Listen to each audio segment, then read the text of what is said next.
There's a war happening inside your mind. It's quiet, invisible, and no one else can hear it but you. The enemy? A whisper that tells you you're not good enough.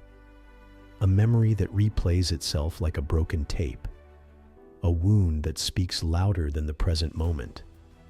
These are not just passing thoughts. They are fragments of you. Pieces exiled to the dark because they were too painful, too shameful, or too misunderstood to be embraced. Carl Jung called this the shadow, the part of the psyche that we deny, repress, and disown. But what most people never realize is that negative thoughts are not the enemy. They're messengers, and if you ignore them, they will not disappear. They will grow stronger, louder, more cunning. The more you push them away, the more they'll pull you under.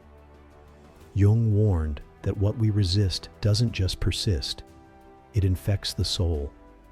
And so, killing negative thoughts does not mean destroying them with force.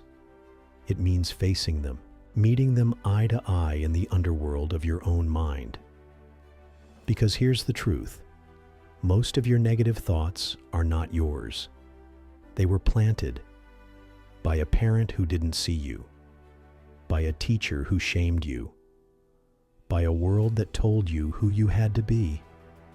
They grew like weeds in the soil of your psyche, and without conscious tending, they became the voice you mistake as your own.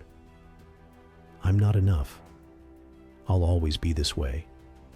No one really cares. These are not thoughts. They are inherited wounds. And if you don't bring them into the light, they will continue to run your life from the shadows. So how do you kill them? You don't kill them with denial. You kill them with awareness. When a negative thought rises, don't argue with it. Don't drown it out with distractions. Observe it.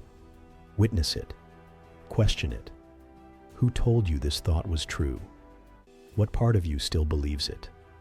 And, most importantly, who would you be without it? Jung said that healing comes when we make the unconscious conscious. This means diving into the stories you've buried and choosing which ones deserve to stay. You're not the voice in your head. You're the one listening. And that listener, that's your true self. Calm, centered, and untouched by the storm. When you connect with that deeper self, the noise begins to fade. Not because the negative thoughts vanish, but because you stop feeding them with fear. They've always drawn their power from your reaction, your tension, your panic, your resistance. But now, you're no longer reacting, you're observing. And your observation is not passive, it's powerful. Because presence is not emptiness, it's awareness without judgment. The quiet confidence of someone who no longer argues with the storm because they've realized they are not the storm. You see the thoughts come and go like shadows on a wall, and something deep within you begins to shift. You realize something remarkable. You are not broken.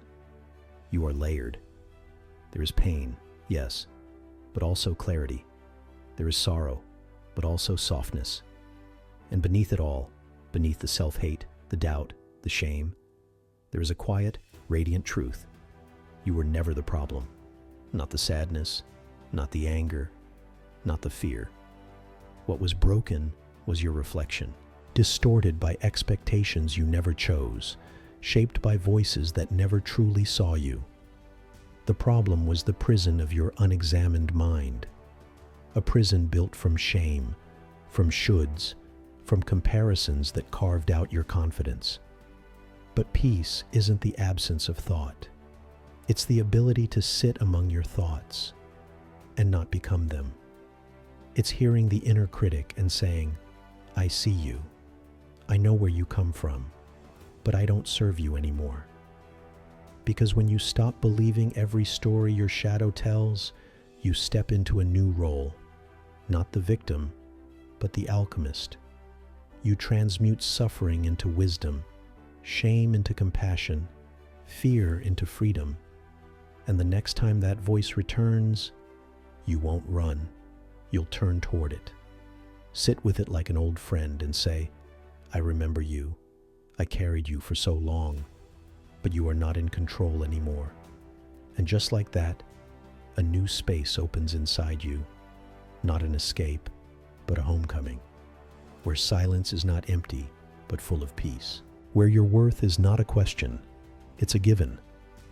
That space is vast, still, unshakable.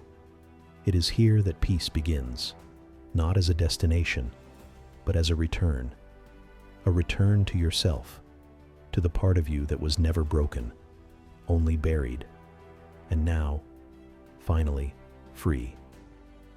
If this made you pause, if you're drawn to deeper truths and quiet strength, then you're in the right place. Like, subscribe, and keep exploring with us. See you in the next one.